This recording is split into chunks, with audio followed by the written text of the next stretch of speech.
आगे बढ़ेंगे और खबर शामिल करेंगे। सैयद आफ्ताब हुसैन बन्नी की रिपोर्ट के मुताबिक district police officer Bhakkar Mohammad Abdullah लिक की हिदायत पर 7 मुहर्रमुल हराम के मौका पर जिला भर में सिक्योरिटी के फुल प्रूफ इंतजामात। जिला भर में 145 मजालिस और 42 जुलूस बरामद होंगे। तमाम जुलूस और मजालिस पर पुलिस के 1600 से जायद अफसरान और जवान 1000 से जायद कौमी रजाकारान और वॉलंटियर्स ड्यूटी सर अंजाम दे रहे हैं। ड्यूटी की रवानी को बरकरार रखने के लिए ट्रैफिक प्लान भी मुरतब किया गया है। पैक्टिंग और नाकाबंदी पॉइंट्स पर भी ट्रैफिक पुलिस तैनात की गई है, जो ट्रैफिक के बहाव को कायम दायम रखेगी।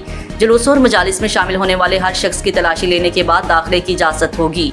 Walk through gates, metal detectors, barriers और कांटेदार तार का इस्तेमाल भी किया जा रहा है।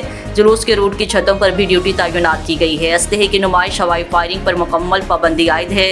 खिलाफ वर्जी करने वालों के खिलाफ सख्त एक्शन लिया जाएगा। रेजोवर नफरी अलर्ट रहेगी। तमाम पतनहाई मुकम्मल तौर पर सेल हैं। किसी भी किस्म की नकलो हरकत पर मुकम्मल पाबंदी है। बेनर सबाई दाजल चेक पोस्ट पर इजाफी नफरी तैनात की गई है। हर आने जाने वाले गाड़ियों और अशखास की मुकम्मल तलाशी के बाद पंजाब में दाखिल होने दिया जा रहा है। किसी भी एमरजेंसी की इत्तला के लिए DPO ऑफिस में 24/7 कंट्रोल रूम कायम है।